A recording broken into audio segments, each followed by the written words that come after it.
Oke, selamat siang semuanya. Gimana kabar kalian?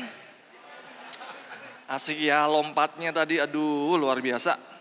Baik, hari ini kita akan sama-sama belajar bareng ya tentang tema yang diberikan ke saya yaitu yang asli. Nah, kenapa sih bilang yang asli? Kalau ada yang asli pasti ada yang palsu dong. Suatu kali saya itu lagi perjalanan dari satu titik ke titik yang lainnya ya. Tiba-tiba indikator daripada kendaraan saya bensinnya menunjukkan mau habis. Apa yang terjadi? Saya coba cari mana pom bensin yang terdekat ya. Oh, ada deh. Nah, setelah sampai di situ, di saku saya itu ada uang ya gambar pahlawan kita Soekarno-Hatta, tahu kan?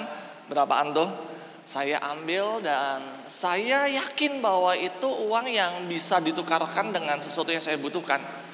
Nah, waktu saya memberikan uang tersebut ke orang itu, yang terjadi lah kayak gini nih. Dia bilang, maaf pak, uang bapak palsu. Maksudnya? Palsu dari mana? Saya bilang itu. Warnanya sama, bentukannya sama, gambar pahlawannya kan harusnya Soekarno-Hatta kan. Ini bukan Patimura loh. Kalian tahu kan kalau Patimura itu uang berapa? Uang berapa ya kalau Patimura ya? 1.000, betul. Ini bukan Patimura, ini Soekarno-Hatta. Enggak pak, ini adalah sesuatu yang palsu, dibilang. Dari mana? Akhirnya saya disuruh minggir dan dia ngomong kami punya alatnya. Waktu itu benar-benar saya malu banget. Kenapa? Karena kayak gini, saya yakin bahwa sesuatu yang saya pegang itu asli. Dan kalau itu asli, maka saya dapat banyak hal dari uang tersebut. Setelah dia kasih tunjuk bahwa ini pak benar, ini palsu. Oh my God. Ternyata teman-teman kayak gini nih. Kita itu agak sulit membedakan mana yang asli dan mana yang benar. Sesuatu yang saya taruh mungkin bagi saya ya bisa beli bensin, bisa beli apa dengan yang palsu. Yang terjadi adalah pertama saya malu. Yang kedua ya tahu kan uang itu satu-satunya. Jadi sedikit gak enak dalam situasi tersebut. Jadi tema pada hari ini menantang kita untuk kita boleh membedakan manakah yang asli atau yang palsu. Bukan tentang perkara uang sih. Ini perkara tentang namanya Injil yang benar dan Injil yang palsu. Anyway, kalian bawa gadget kan? Oke, buka bersama dengan saya ya. Alkitabnya di dalam Galatia pasal yang pertama. Ayat yang pertama sampai dengan ayatnya yang ke ini memang agak panjang ya. Ayatnya sampai dengan ayatnya yang ke-6 aja ya. Oke, ayat ini kita akan baca bareng-bareng ya, bergantian. Saya ayat pertama, kalian semua ayat yang kedua. Oke, anyway saya ganti aja deh. Yang cowok ayat yang pertama, yang cewek ayat yang kedua. Oke ya, siap? Yang cowok-cowok udah ketemu semua? Galatia pasal pertama ayat pertama. 1, 2, 3 yang cowok.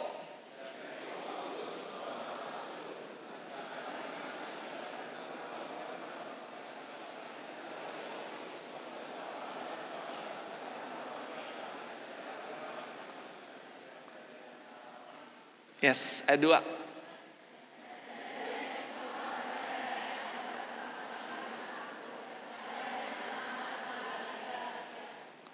Tiga.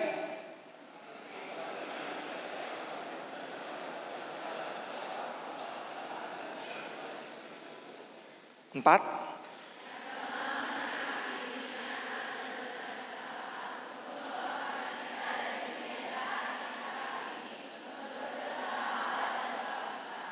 Lima.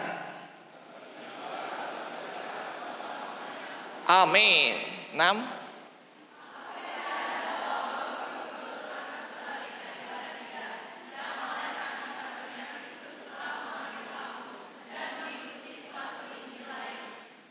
Oke, ayat ke-7 saya bacain ya. Yang sebenarnya bukan Injil.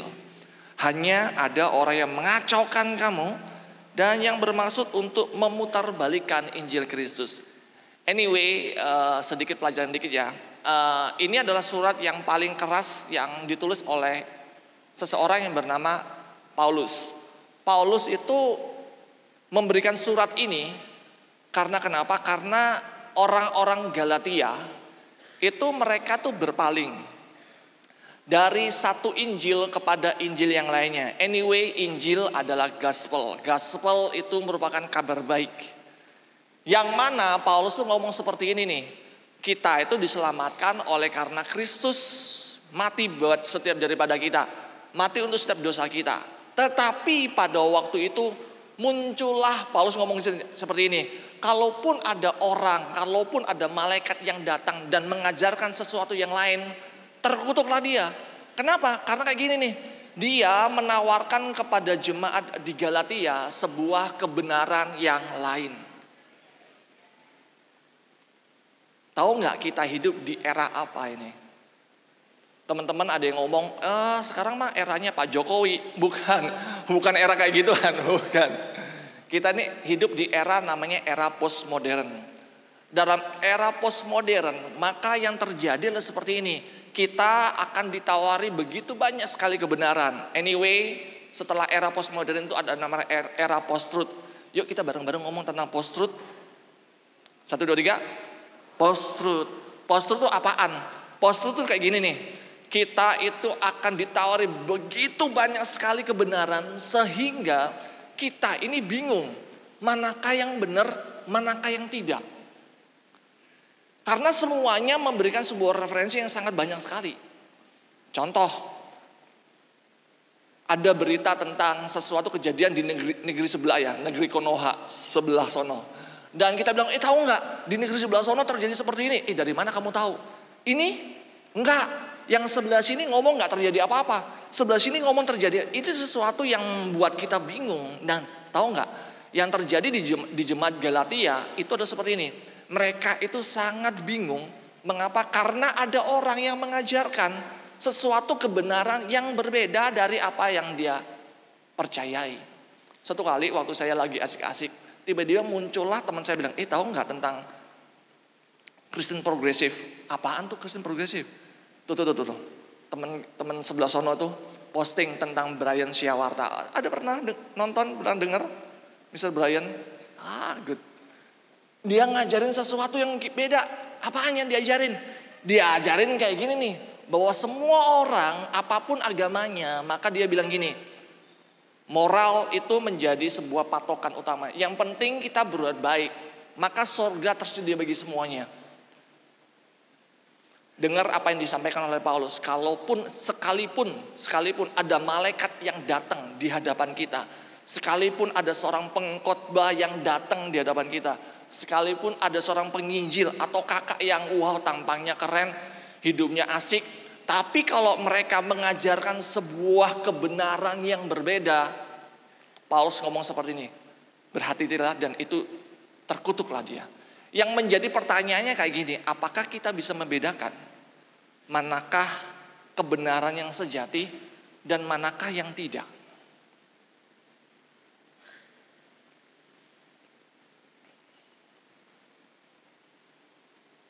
Bisa, oke.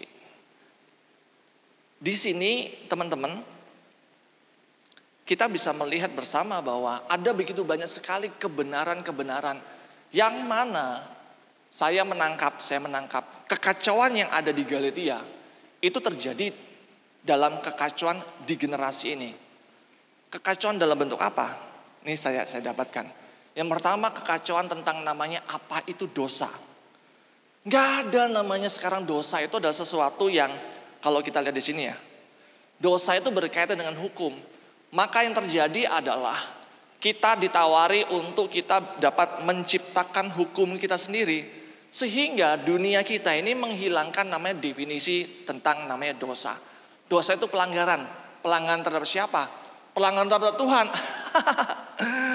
Dari planet mana? Tuhan ada nggak? Tuhan nggak ada, Tuhan nggak kelihatan. Jadi kita ini bertanggung jawab untuk diri kita. Kita ini bertanggung jawab kepada sesama saja. Kita tidak bertanggung jawab dengan Tuhan.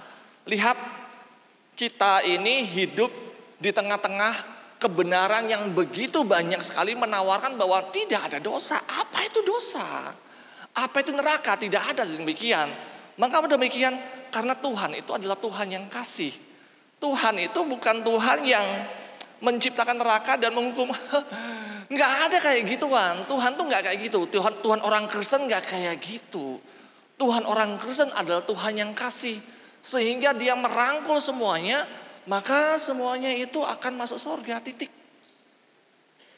Lebih lanjut lagi dikatakan bahwa kebenaran itu menjadi sesuatu yang relatif. Apa itu relatif? Relatif itu seperti ini, tergantung pada saya. Kak Roy ngomong itu benar, itu menurut Kak Roy. Menurut saya benar, itu belum tentu.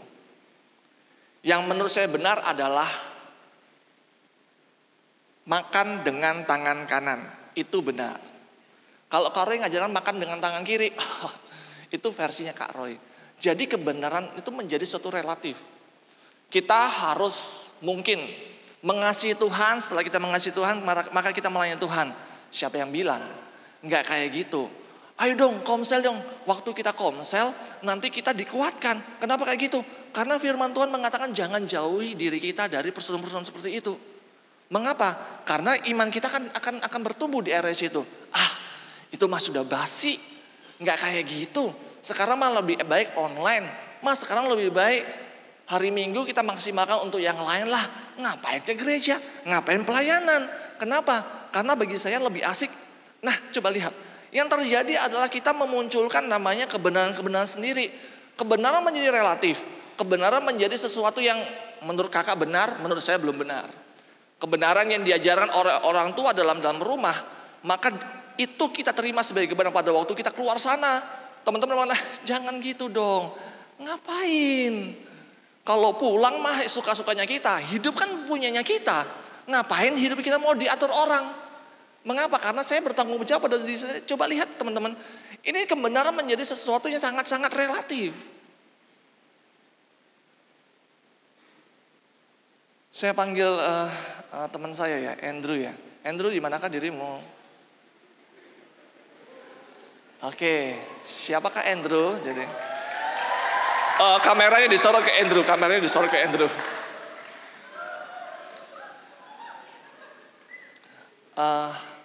boleh saya turun, Mbak? Nggak feedback, aman? Aman.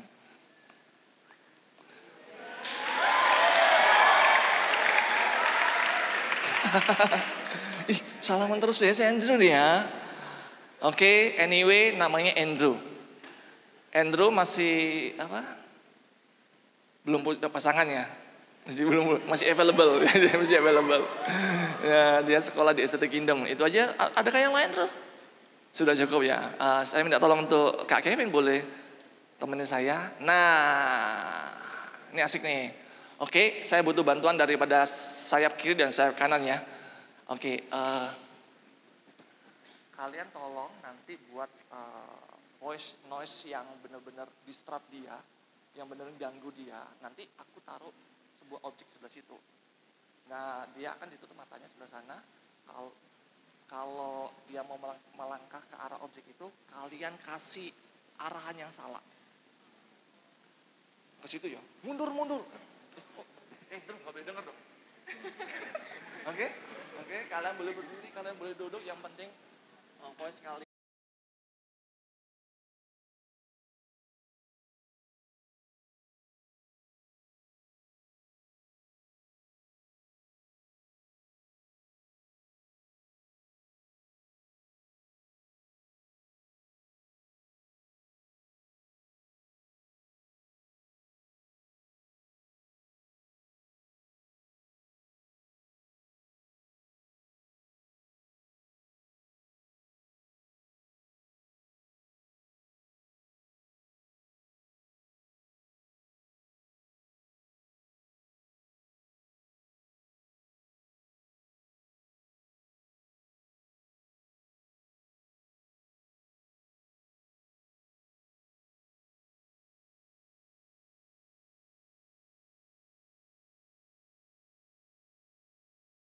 Oke, Kak Kevin boleh ditutup matanya. Oke. Andrew, sebelum ditutup matanya Kak Kevin, Andrew tugasnya adalah menemukan benda ini. Sulit. Kok sulit? Belum dicoba sulit. Generasi. Oke. Silakan tutup matanya sebelah situ ya. Sebelah situ lah Kevin. Oke, kalian siap? Kanan kiri? Oke ya, kalian boleh duduk, boleh berdiri, boleh. Tahu ya.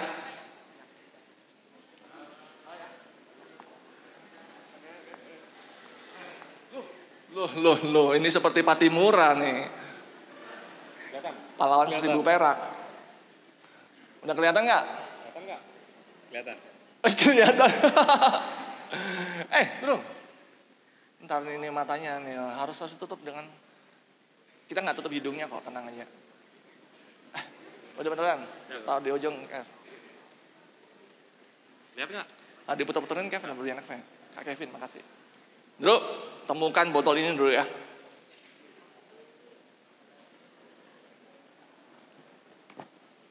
Siap nih?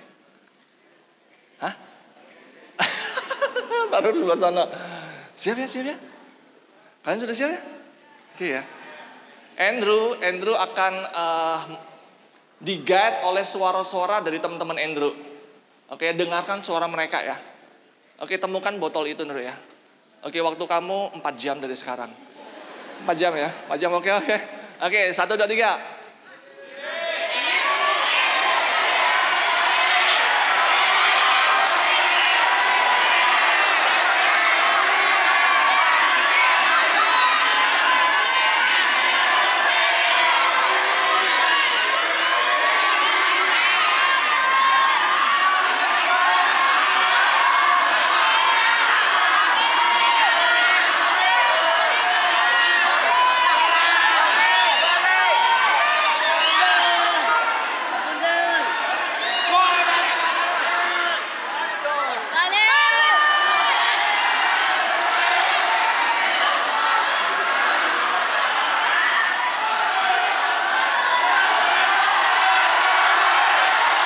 Satu menit kemudian.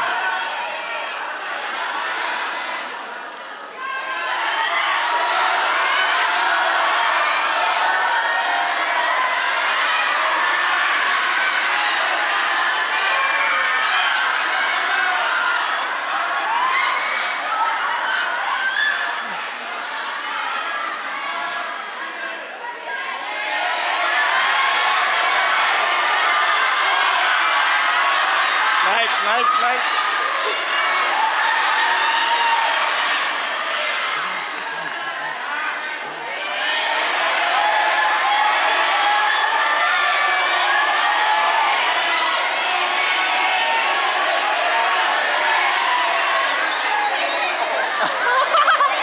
Dia dulu ini.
Kesempatan terakhir.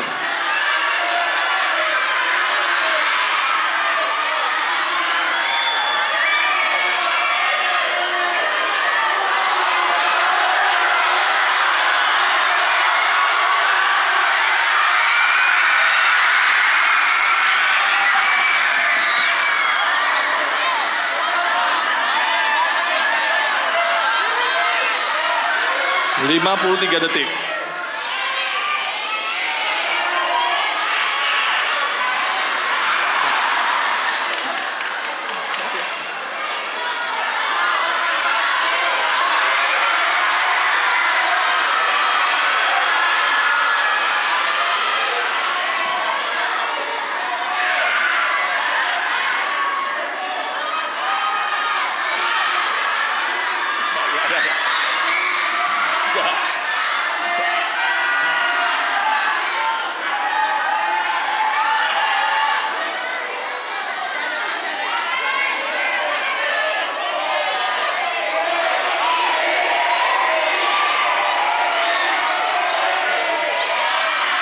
Empat detik.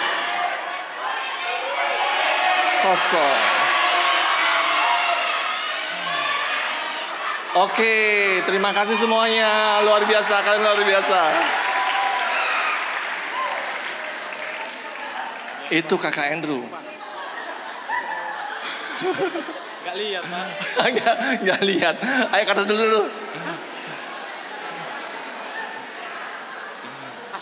Astaga. Oke, apakah yang menjadi kesulitan kakak Andrew untuk menemukan botol itu? Yo nggak lihat, Pak. Betul juga sih, nggak lihat. Lalu kenapa Andrew berusaha menemukan itu kalau nggak kelihatan? Disuruh Bapak. Disuruh saya. Iya, pada waktu tadi disuruh, maka apa yang Andrew gunakan? Mungkin sixth sense, indera keenam, ataukah apa gitu dulu? Sorakan teman-teman, Pak. Sorakan? Nggak ada yang bersorak loh. Insting juga sih, Pak. Wih, insting, sedap.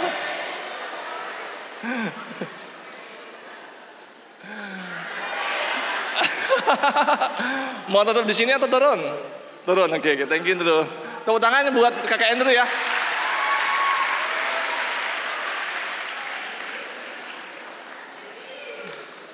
Nah, teman-teman, tanpa kita sadari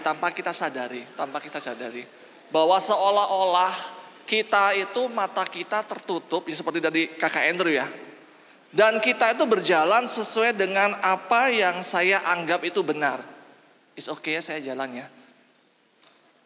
Menurut saya benar ke kiri, yes ke kiri. Menurut saya benar ke kanan, ke kanan. Jadi saya lebih percaya kepada namanya hati nurani. Gak ada yang salah dengan hati nurani, gak ada yang salah. Tetapi kita perlu tahu bersama bahwa ada namanya, Alkitab mencatat seperti ini, ada namanya dosa yang membuat semua manusia, termasuk yang pegang mic ini, hati nuraninya itu sudah tidak murni. Jadi kita gak bisa lagi untuk kita berjalan dengan hati nurani. Yang kedua, waktu matanya kakak Andrew tertutup, dia sangat terganggu sekali dengan namanya suara-suara yang kalian tadi berikan. Ada yang ke kiri, ke kanan, maju mundur. Untung ada yang gak bilang guling-guling. Wah, kalau dia guling-guling kena juga itu, kena seret, kena. Jadi yang terjadi adalah kerap kali kebenaran-kebenaran yang kita punya itu adalah kebenaran-kebenaran yang mana kita dapatkan dari teman-teman kita. Yang mana kerap kali itu bisa saja menjadi sesuatu yang benar, bisa saja itu menjadi sesuatu yang sulit untuk kita jalani. Contoh, kalau kamu mau jadi orang keren ya, coba dulu nih, ini namanya rokok. Aku nggak boleh oleh orang tua saya. Ngerokok itu buat kamu keren. Nih, kalau kamu mau jadi orang berani ya, kalau kamu mau jadi orang yang dapat aplaus banyak, coba minum dulu nih. Kalau kamu mau berhasil dalam studimu, coba nyontek sedikit boleh. Aku nggak boleh sama orang tuaku, aku nggak boleh sama kakak di komselku. Nyontek mah nggak boleh. Sudahlah, ini untuk masa depanmu. Sedikit aja boleh kok, ngerokok sedikit aja boleh. aku punya sesuatu loh. Apa ini? Ini lebih tinggi daripada rokok. Namanya narkoba. Apaan tuh? Kalau kamu pakai ini, kamu bisa sesuatu apa ya? Kamu bukan hanya kamu ngerasa diri kamu bisa, kamu pede. Tema bulan ini confidence ya. Confidence, dan kamu menjadi orang yang sangat berani sekali. Menjadi orang berbeda lah. Kayak gitu kan. Mungkin tadi dari ceritanya kakak Feni ya. Dibully terus menerus dan sebagainya. Nih pakai kayak ginian. Kamu itu bisa jadi menikmati hidup. Tidur kamu bisa nyaman. Sekolah kamu bisa tenang. Nah kita ini ada di antara itu semuanya. Tahu nggak apa yang terjadi sama kakak Andrew tadi? Kakak Andrew tadi itu. Dia mau mencari sesuatu sesuai dengan apa yang dia anggap itu benar. Ujung-ujungnya adalah dia menghabiskan waktunya. Saya bertemu dengan teman-teman yang mereka itu mempercayai kebenaran dalam versi mereka sendiri. Apa yang terjadi? Yang terjadi adalah mereka menghabiskan waktunya sesuai dengan tema Rocket Conference pada hari ini. Useless life. Kehidupan yang gak ada guna. Kenapa? Karena mereka mempercayai kebenaran-kebenaran yang mereka anggap itu sebagai good news. Waktu saya kena seperti ini, good newsnya apa? Pakai rokok. Waktu saya menghadapi permasalahan seperti ini, good newsnya apa? Pakai ini narkoba nih. Waktu saya kedatangan kesulitan seperti ini, good newsnya apa? Ya sudah, shortcut aja, nyontek aja. No. Itu bukan good news. Good news yang Alkitab tawarkan tuh seperti kayak gini nih. Allah turun ke dunia. Dia mati buat kalian. Dan bukan hanya untuk membuktikan bahwa kalian tuh berharga. Enggak. Untuk menebus kalian dan memberikan namanya sebuah makna hidup dalam kehidupan kalian. Saya nggak tahu. Kalian itu berasal dari keluarga seperti apa. Dan bagaimana keluarga kalian men-treat kalian. Sehingga kalian mengatakan, saya orang yang memang seperti ini. Mengapa? Karena papaku labeling saya seperti ini. Karena mamaku labeling saya seperti ini. Ya sudah, kalaupun saya dianggap tidak berguna dalam keluarga saya, hidup saya untuk apa? Saya nggak tahu kalian dari komunitas apa. Saya nggak tahu kalian menjadi orang yang marginal, dipinggirkan oleh karena mungkin kekurangan sesuatu dalam kehidupan kalian. Mungkin fisik kalian kurang, mungkin kekayaan mungkin kurang, mungkin kemampuan berbicara kurang. Saya pernah punya teman yang, kalian punya teman orang yang suka latah? Ya, halo. Nah, itu menjadi sesuatu yang icebreaker di tengah-tengah sesuatu yang gak enak di kelas. Yuk kita icebreaker yuk, godain dia. Itu benar-benar gak enak. Suatu kali, hopefully gak ada yang namanya seperti ini ya. Namanya Cherry. Ada yang namanya Cherry? Kalau ada saya ganti ke anggur. Cherry. Suatu kali Cherry itu dia adalah seorang murid yang sering kali dapat tekanan daripada kita ya. Kenapa? Karena papanya itu guru kimia waktu SMA ya. Nah suatu kali dia itu suka menghayal. Ada yang suka menghayal. Jadi dia itu seperti orang dari planet lain kayak gituan. Waktu saya bercanda sama teman saya bercanda kelewatan, dia bilang kamu ABC. Tahu ABC? Anak buah Cherry. Kamu menghayal terlalu kelewatan, kamu ABC. Satu kali saya di sebelahnya Cherry, saya bilang, Cher, saya sudah kenal Tuhan. Saya sudah terima Tuhan. Cher, kalau kamu mau menghabiskan hidupmu, apa yang akan kamu lakukan? Saya bertanya tentang meaning of life. Dia bilang gini, kalau sekiranya aku punya uang, aku akan beli senjata dan aku bunuh temanku satu kelas semuanya. Ini beneran. Dia nggak bercanda. Dia bilang, aku akan bunuh yang paling depan karena waktu aku masuk dia bully aku dari pertama sampai yang terakhir.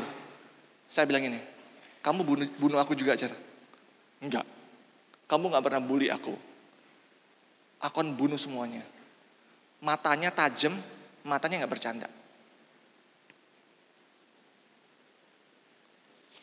Dari komunitas manapun kalian, siapapun yang merendahkan kalian, mungkin mereka mengatakan bahwa kalian tidak berharga, kalian tidak berguna. Mungkin seperti itu. Atau kalian berangkat dari komunitas gereja manapun, mungkin kalian dianggap tidak ada di dalam komunitas itu. Saya menyapa kalian sebuah good news seperti ini. Bahwa Tuhan dari sorga, dia turun ke dunia dan dia mau mati buat kalian.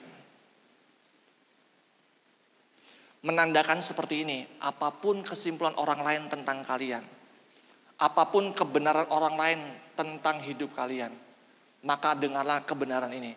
Kebenaran seperti ini, kalian itu sangat berharga di hadapan Tuhan.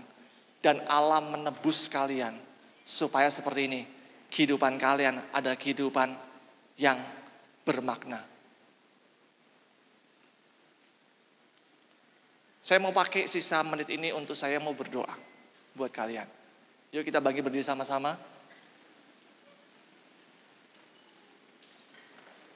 Kita tutup mata kita. Bagi kalian yang sedang memegang handphone atau tas, taruh aja tasnya, taruh aja handphonenya.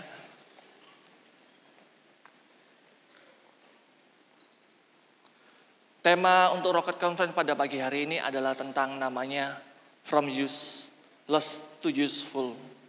Kerap kali kita menghidupi kehidupan yang useless oleh karena apa? Kebenaran-kebenaran yang kita bangun sendiri. Kebenaran-kebenaran yang teman-teman kita titipkan tentang siapa? Tentang kita, tentang kehidupan kita. Dan kita melangkah pada kehidupan yang firman Tuhan katakan bahwa engkau hidup dalam sebuah kesia-siaan seperti kakak Andrew tadi ya. Matanya tertutup, hidupnya dihabiskan untuk menemukan sesuatu yang seharusnya dia bisa temukan, tetapi matanya tertutup.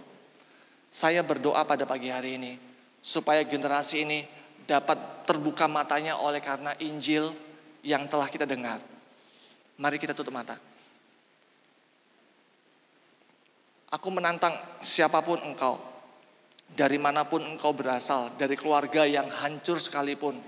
Orang tuamu mungkin menganggap engkau adalah pribadi yang tidak berguna, pribadi yang tidak pantas. Mungkin kelahiranmu adalah kelahiran yang kebetulan. Mungkin kelahiranmu adalah kelahiran yang mana orang tuamu tidak inginkan, papamu atau mamamu. Sehingga berangkat dari titik itu engkau mengatakan, buat apa saya hidup menyenangkan orang tua saya? Buat apa saya hidup di dalam kebenaran firman Tuhan? Hidup saya tidak diinginkan. Oleh karena itu saya hancurkan saja hidup ini. Dan mencoba semua kebenaran yang ada di luar sana. Saya mau bicara pada kalian. Hidup kalian sangat-sangat berharga sekali. Allah mati buat kalian. Kalau kalian ada sekarang, itu berarti Tuhan punya rencana dan Tuhan ingin kalian mendengarkan berita ini. Bahwa kalian sangat berharga. Dari tema yang pertama tadi, dari Kak Feni kita dapatkan bahwa Allah mendesain kalian dan tidak ada kesalahan kalian ada dalam keluarga tersebut. Mengapa? Karena Allah mau latih kalian menjadi pribadi yang kuat di sana. Kalian yang sedang hilang arah dan kalian termakan oleh karena teman-teman kalian menawarkan sesuatu yang lain dan mengatakan pakai ini maka hidupmu akan berasa useful. Pakai ini, gunakan ini dan sebagainya. Mungkin pertama kali engkau mencoba untuk menolaknya, tapi lama-kelamaan engkau mengatakan aku akan memakainya. Tidak ada kata terlambat. Kuasa Tuhan sanggup membebaskan kamu. Kuasa Tuhan sanggup melepaskan kamu.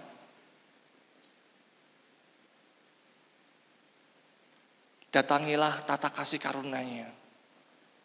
Darah Kristus mengampuni kalian. Darah Yesus membebaskan kalian. Berhenti dari titik untuk menghidupi kehidupan yang useless. Kehidupan kalian harus bergerak kepada sesuatu yang berguna. Mengapa? Karena darahnya sangat mahal bagi kalian. Kalian ditebus bukan untuk kehidupan yang sia-sia. Kalian ditebus untuk kehidupan yang berguna. Aku berdoa Tuhan dalam nama Yesus Bapa. Setiap daripada mereka Tuhan, mereka yang mulai menghidupi dan berjalan dengan kebenaran mereka sendiri, biar kiranya Tuhan apa yang hamba-Mu sampaikan Tuhan, bahwa Tuhan telah mati bagi kami, menjadikan kami sebagai anak-Mu Bapa, mengampuni setiap apa yang menjadi dosa kami, dan kami memberikan hidup kami Bapa menjadi kehidupan yang berguna dan Tuhan mau pakai kehidupan kami untuk hormat dan kemuliaan nama Tuhan. Ini kami Tuhan, kami dedikasikan masa muda kami, masa remaja kami kepada Tuhan. Baiklah Tuhan pakai kami untuk kami boleh mendatangkan kemuliaan bagi nama Tuhan. Terima kasih Bapak, dalam nama Yesus, haleluya. Amin.